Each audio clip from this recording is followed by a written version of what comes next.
فاتحہ۔ بسم اللہ الرحمن الرحیم الحمدللہ رب العالمین الرحمن الرحیم۔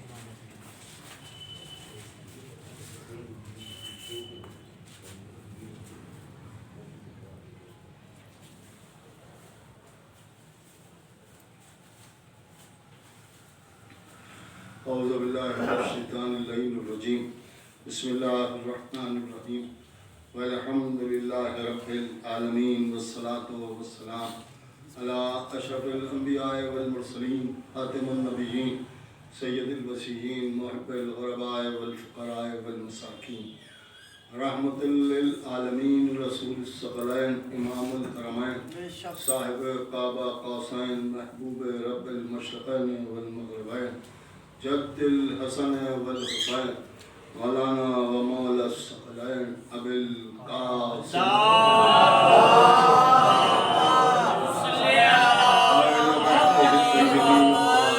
المعصومین المظلومین، ولعنۃ اللہ علی اعدائہم وقتلتہم ومنکر فضائلہم ومصائبہم وطہارتہم وجلالتہم وشجاعتہم وعظمتہم وولایتہم وارتشہم اجمعین من لیلنا ھذا الی یوم الدین، اما بعد فقد قال رسول اللہ صلی اللہ علیہ وآلہ وسلم، یا علی حبک تقوی والایمان وبغضک کفر ونفاق۔ صلی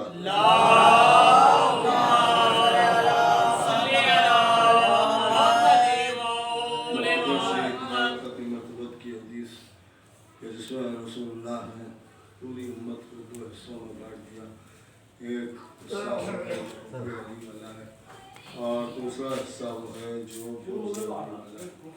حب علی جہاں ہے، فرمایا علی کی محبت ہی کا نام ایمان ہے اور علی کی محبت ہی کا نام تقویٰ ہے، اور جو بغض علی والا ہے وہ یہ بھی سن لے کہ علی کے بغض ہی کا نام کفر ہے، علی کے بغض ہی کا نام نفاق ہے۔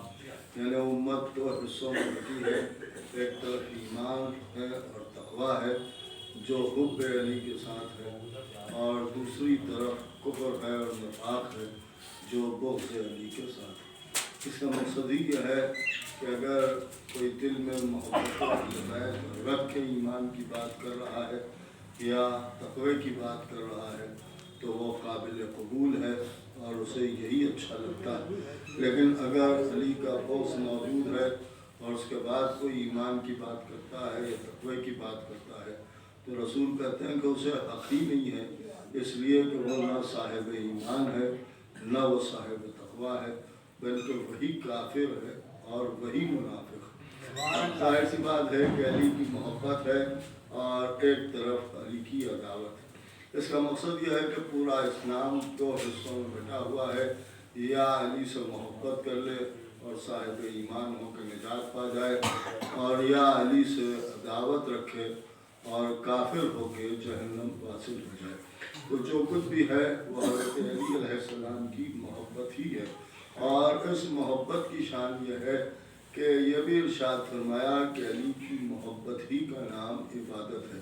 دیکھیے اسلام میں محبت بہت بڑی چیز ہے، اس لیے کہ اسلام کیا ہے، اسلام کسے کہتے ہیں، تو حقیقتاً اسلام کے لیے جب ہمارے اور آپ کے چھٹے سرکار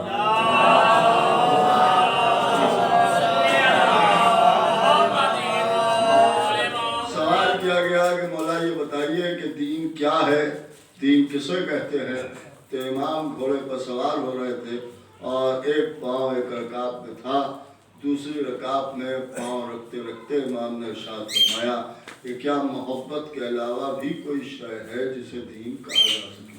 اس کا مطلب یہ ہے کہ نبی کے نواسے نے یا نبی کے بیٹے نے یا ہمارے اور آپ کے امام نے اس بات کی طرف اشارہ فرمایا کہ حقیقتاً جو کچھ دین ہے وہ محبت ہی ہے۔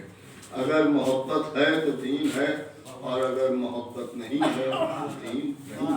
اس لیے کہ اسلام یہ دین یہ مذہب وہ دین ہے کہ جو محبت ہی کرنا سکھاتا ہے، انسان کے ارادوں میں محبت چاہتا ہے، انسان کے انداز میں محبت چاہتا ہے، آغاز میں محبت چاہتا ہے، انجام میں محبت چاہتا ہے، ماضی میں محبت چاہتا ہے، حال میں محبت چاہتا ہے، مستقبل میں محبت چاہتا ہے، تحریر میں محبت چاہتا ہے، تقریر میں محبت چاہتا ہے، شمشیر میں محبت چاہتا ہے۔ اس لیے کہ انسان کو صرف اور صرف محبت کے ساتھ ہی جینے کا سکھانا یہی اسلام کی تبلیغ ہے۔ اس لیے کہ یہ دین محبت والا دین ہے، اور سب سے بڑی دلیل یہ ہے کہ اگر یہ دین محبت والا دین نہ ہوتا تو اس دین کی قیمت بھی محبت نہ ہوتی۔ محبت ہی کو قیمت بنا کے بتایا گیا کہ محبت کے جواب میں صرف محبت ہی لائی جا سکتی ہے، اور اگر محبت نہیں ہے تو پھر کچھ نہیں۔ اگر محبت کے ساتھ نماز پڑھ رہے ہو تو نماز ہے، اگر محبت کے ساتھ روزہ رکھ رہے ہو تو روزہ ہے، اگر محبت نہیں ہے تو پھر نہ نماز کہلائے گی، نہ روزہ کہلائے گی۔ اس کی سب سے بڑی دلیل یہ ہے کہ ایک صاحب کھڑے ہو کے کہیں ہم نے نماز پڑھی، زندگی بھر پڑھی، ہم نے روزہ رکھا، کوئی روزہ قضا نہیں کیا، ہم حج کرنے خود بھی گئے، دوسروں کو بھی لے گئے، سارے اعمال ہم بجا لاتے رہے، ہر مسجد میں ہمارا کوئی نہ کوئی حصہ ہے، اور سینکڑوں مسجدیں تو ہم نے یوں ہی بنوا دی ہیں، سارے معاملات صحیح ہیں، لیکن ہم کیا کریں کہ ہمیں اللہ سے محبت نہیں پیدا ہو پائی۔ تو جواب کیا آئے گا کہ بھیا جب اللہ سے محبت ہی نہیں ہے تو پھر نماز پڑھنے سے فائدہ کیا ہوا؟ نماز آپ کیوں پڑھتے تھے؟ روزہ آپ کیوں رکھتے تھے؟ اس لیے کہ اگر وہ یہ کہیں کہ صاحب باپ دادا نماز پڑھتے تھے لہذا ہم بھی پڑھتے تھے، اب ہم کیا کریں؟ اس لیے کہ محبت کی نہیں جاتی ہے بلکہ ہو جاتی ہے، اب ہمیں اللہ سے محبت نہیں ہو پائی، ہم کیا کریں؟ لیکن ہم نے نماز تو پڑھی، ہم نے روزہ تو رکھا، تو جواب یہی آئے گا کہ جب محبت ہی نہیں ہو پائی تو نماز بھی بیکار ہو گئی، روزہ بھی بیکار ہو گیا۔ تو اصل شے ہے محبت۔ دیکھیے اصل شے ہے محبت۔ اگر محبت ہے تو سب کچھ ہے، اور اگر محبت نہیں ہے تو پھر کچھ نہیں ہے۔ آپ کو یہ ملیں گے ایسے بہت سے افراد کہ جو یہ کہیں کہ باپ دادا کی نمازیں قضا ہیں لہذا ہم ان کی نمازیں پڑھوانا چاہتے ہیں، قضائے عمری پڑھوانا چاہتے ہیں، روزے قضا ہیں، روزے رکھوانا چاہتے ہیں۔ اور ایسے بھی علماء ملیں گے کہ جو ان سے اخراجات لے کے نمازیں پڑھوا دیں گے، روزے رکھوا دیں گے، لیکن آپ کے ایک بھی ایسا شخص نہ ملے گا جو یہ کہیں نماز روزے تو سب کر کے گئے ہیں لیکن وہ محبت نہیں کر پائے تھے، لہذا اتنے پیسے لے لیجئے کسی سے محبت کرا دیجئے، اتنے پیسے لے لیجئے کسی کا عقیدہ صحیح کرا دیجئے۔ اس کا مطلب یہ ہے کہ اگر عقیدہ خراب ہو گیا تو وہ ٹھیک نہیں ہو سکتا ہے۔ اعمال بگڑے ہوئے سنبھالے جا سکتے ہیں، عقیدہ نہیں سنبھالا جا سکتا۔ ایک صلوات پڑھیں۔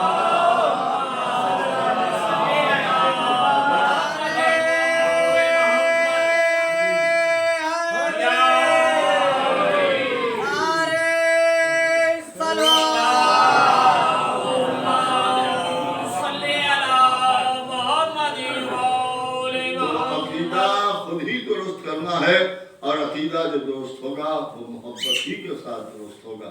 اگر دل میں محبت ہے تبھی عقیدہ درست ہوگا، اور اگر محبت نہیں ہے تو پھر عقیدہ درست ہونے کا سوال نہیں پیدا ہوگا۔ جیسا کل میں آپ کے سامنے عرض کر رہا تھا کہ جو کچھ بھی ہے کائنات میں بس وہ تین چیزیں ہیں جو ہمارے سامنے آ رہی ہیں۔ ایک لا الہ الا اللہ ہے، دوسرے محمد رسول اللہ ہے، تیسرے علی ولی اللہ ہے۔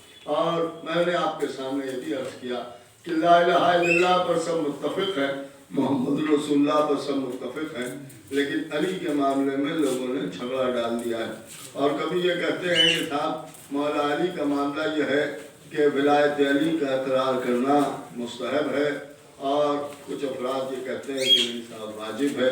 کل میں نے آپ کے سامنے یہ بھی عرض کیا کہ واجب کسے کہتے ہیں، مستحب کسے کہتے ہیں۔ بہت ہی کم لفظوں میں نے آپ کے سامنے عرض کیا تھا کہ جس کا سوال نہ ہو اور وہ عمل کیا جائے تو عمل کرنے میں تو ثواب ہے، لیکن نہ کیا گیا اور اس کا سوال نہیں ہونا ہے تو اسے مستحب کہا جائے گا، لیکن جو عمل نہ کرنے پر پوچھا جائے اسے واجب کہا جاتا ہے۔ یعنی عمل نہیں کیا ہے اور سوال کیا گیا کہ بھائی یہ عمل تو نے کیوں نہیں کیا ہے، تو پھر اس کا مطلب یہ ہے کہ وہ عمل کرنا واجب تھا۔ ولایت علی وہ ہے کہ جس کا سوال روز محشر بھی ہوگا اور قبر کے اندر بھی ہوگا۔ اس کا مطلب یہ ہے کہ سارے واجبات اپنی جگہ، لیکن یہ ایک ایسا واجب ہے کہ جو قبر میں بھی پوچھا جاتا ہے، جو محشر میں بھی پوچھا جاتا ہے۔ صحابیوں سمجھ لیں کہ یہ ولایت علی ایک ایسی شے ہے کہ جس کی وجہ سے واجب واجب ہوتا ہے، مستحب مستحب ہوتا ہے۔ ایک صلوات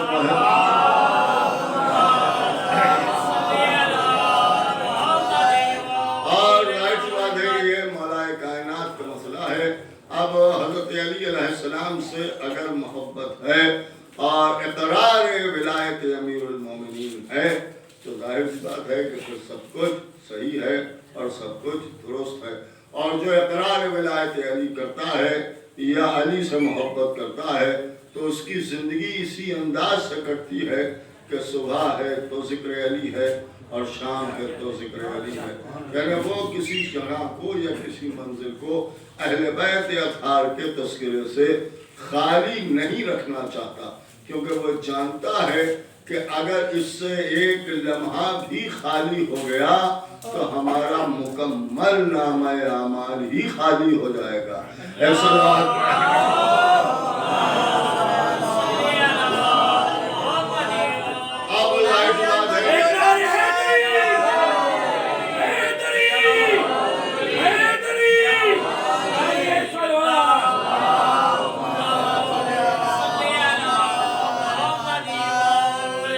اور صلوات بھیج دینا۔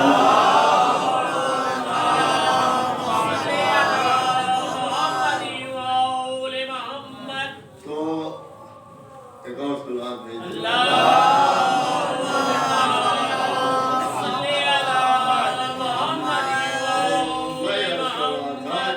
آل محمد کے در سے وابستہ ہونا یہی بہت ضروری ہے۔ اور اگر انسان اہل بیت کے ہوئے یہ عجیب و غریب منزل ہے، خدا کی قسم کہ کبھی آپ غور کریں کہ جب آل محمد کی بات کی جاتی ہے تو لوگ تڑپ تڑپ کے یہ کہتے ہیں کہ صاحب یہ سمجھ میں نہیں آیا اور وہ سمجھ میں نہیں آیا، اور یہ منزل عجیب و غریب ہے اور وہ منزل عجیب و غریب ہے، یہ ہماری سمجھ میں نہیں آتا۔ ایسا نہیں ہو سکتا کہ آپ آل محمد کو ہٹا کے دین کی بات کریں، آل محمد کو مائنس کر کے دین کی بات کریں۔ کبھی آپ غور کریں کہ اگر اسلام سے آل محمد کو ہم ہٹا لیں تو پھر عالم اسلام میں رہ کیا جاتا ہے؟ اسلام میں کیا رہ جاتا ہے؟ ان کا صاحب اسلام کہاں سے شروع ہوا؟ ان کا صاحب دعوت ذوالشیرہ سے شروع ہوا۔ کہاں تمام ہوا؟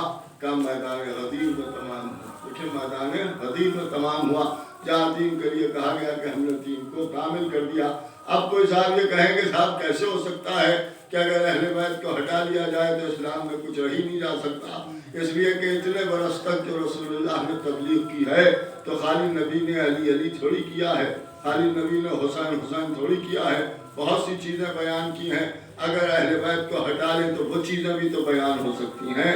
آپ آغاز میں دیکھیں کہ پہلی منزل کیا ہے؟ کہ دعوت ذوالشیرہ ہے۔ دعوت ذوالشیرہ سے اگر علی کو ہٹا لیا جائے تو اب آپ ہی ہمیں بتائیں کہ پھر اسلام میں کیا بیان ہوگا۔ اس لیے کہ رسول اللہ نے فرمایا کہ کھانے کا انتظام کرو، دعوت کا انتظام کرو۔ حضرت علی علیہ السلام کو حکم دیا، حضرت علی علیہ السلام نے انتظام کیا، دسترخوان بچھا دیا گیا، کھانا چن دیا گیا، لوگوں کو بلایا گیا، لوگ آئے، کھانا کھایا۔ تو یہ رسول اللہ نے دعوت کس وجہ سے کی تھی؟ کا پیغام اسلام پہنچانا تھا، لوگوں کو بتانا تھا کہ میں اللہ کا رسول ہوں، اللہ ایک ہے۔ تو رسول اللہ نے بتایا، بتا پائے؟ ان کا نہیں بتا پائے۔ کیوں نہیں بتا پائے؟ کہ سب نے حل و ہنگامہ کیا، اور اس کے بعد جب رسول اللہ نے کہا کہ کون ہے جو میرا مددگار ہوگا تو سب ہنستے ہوئے چلے گئے۔ اب ظاہر سی بات ہے جب سب ہنستے ہوئے چلے گئے تو یہ ماننا پڑے گا کہ نبی مایوس ہو گئے، اور جب نبی مایوس ہو گئے تو جس کا نبی ہی مایوس ہو جائے تو پھر امت کو کیا امید ہے؟ امت کو کیا امید ہے؟ تو اس کا مطلب یہ ہے کہ دعوت ذوالشیرہ اگر بیان ہو تو اس میں سوائے مایوسی کے کچھ نہیں بیان ہوگا۔ اگر آپ نے کہا کہ نہیں صاحب ایک بچہ تھا جس نے اٹھ کے یہ آواز دی کہ میں آپ کا مددگار ہوں، تو لوگ پوچھیں گے وہ کون بچہ تھا، اور جب پوچھیں گے کون بچہ تھا تو پھر حضرت علی کا نام لینا پڑے گا کہ 10 برس کے علی تھے، جنہوں نے کھڑے ہو کے یہ وعدہ فرمایا، تو پھر علی کا نام آئے گا۔ اور زمانہ کہہ رہا ہے کہ علی کا ذکر نہ اب بتائیے کہ اگر علی کو دعوت ذوالشیرہ سے ہٹا لیں تو پھر پہلی منزل پر نبی مایوس نظر آئے گا یا نہیں آئے گا؟ بھائی مایوس نظر آئے گا یا نہیں آئے گا؟ تو علی کا نام لے کے ہم اسلام سے مایوسی کو دور کرتے ہیں یا قریب کرتے ہیں؟ ایک صلوات پڑھیں۔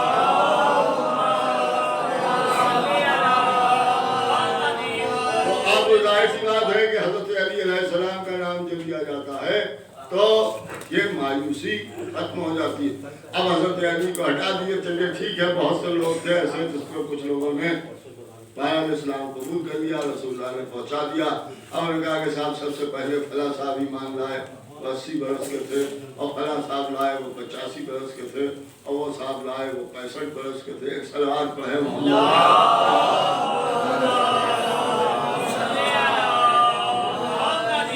اس پر بھی بہت زیادہ مصیبت ہے، اور بہت زیادہ لوگ فخر کرتے ہیں کہ صاحب ان کا کیا کہنا، وہ تو بزرگ تھے، 80 برس کے تھے، 85 برس کے تھے، 60 برس کے تھے، ان کا کیا کہنا، اس لیے کہ ان کا سن زیادہ تھا، کیونکہ ان کا سن زیادہ تھا۔ عجیب و غریب مصیبت ہے مسلمانوں میں کہ باپ کے لیے اس بات پر فخر ہے کہ سن زیادہ تھا، اور بیٹی کے لیے اس بات پر فخر ہے کہ سن کم تھا۔ ہماری آج تک یہی نہیں سمجھ میں آیا کہ مسلمان کم سن ہونا بہتر سمجھتے ہیں یا سن رسیدہ ہونا زیادہ بہتر۔ اے صلوات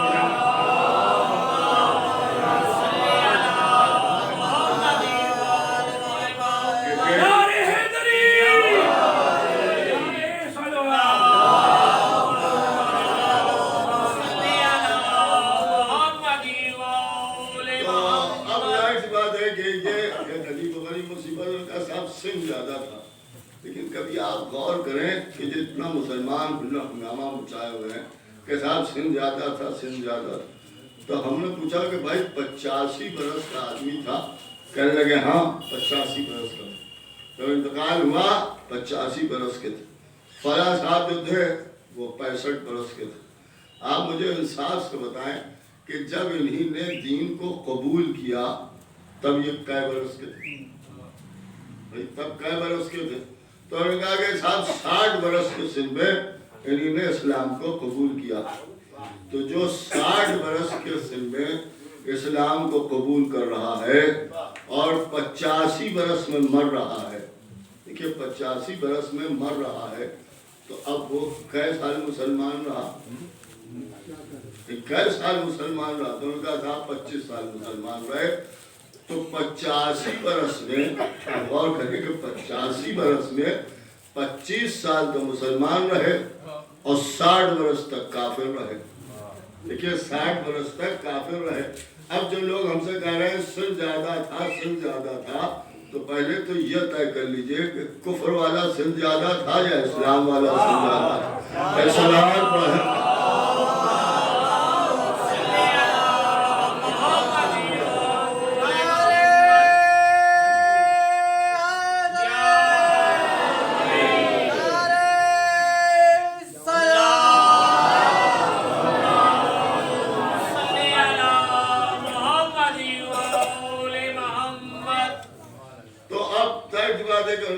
سن زیادہ تھا، سن زیادہ تھا، تو 80 برس میں 85 برس میں جتنے سال میں بھی انہوں نے اسلام کو قبول کیا، اور کہا یہ پہلے اسلام لائے، یہ پہلے اسلام لائے، اور وہ جو ہے وہ بعد میں اسلام لائے، وہ تو بچوں میں اسلام قبول کیا سب سے پہلے۔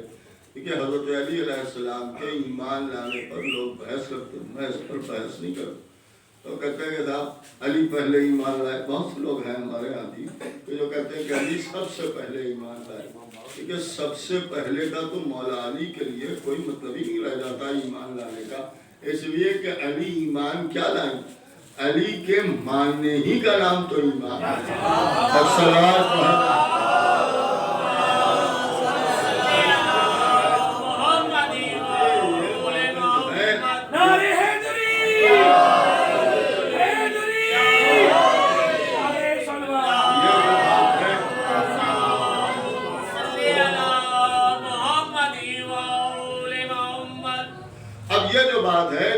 ایمان لانے والی کہ صاحب پہلے ایمان لائے یا بعد میں ایمان لائے، تو میں تو سمجھتا ہوں کہ معرفت کی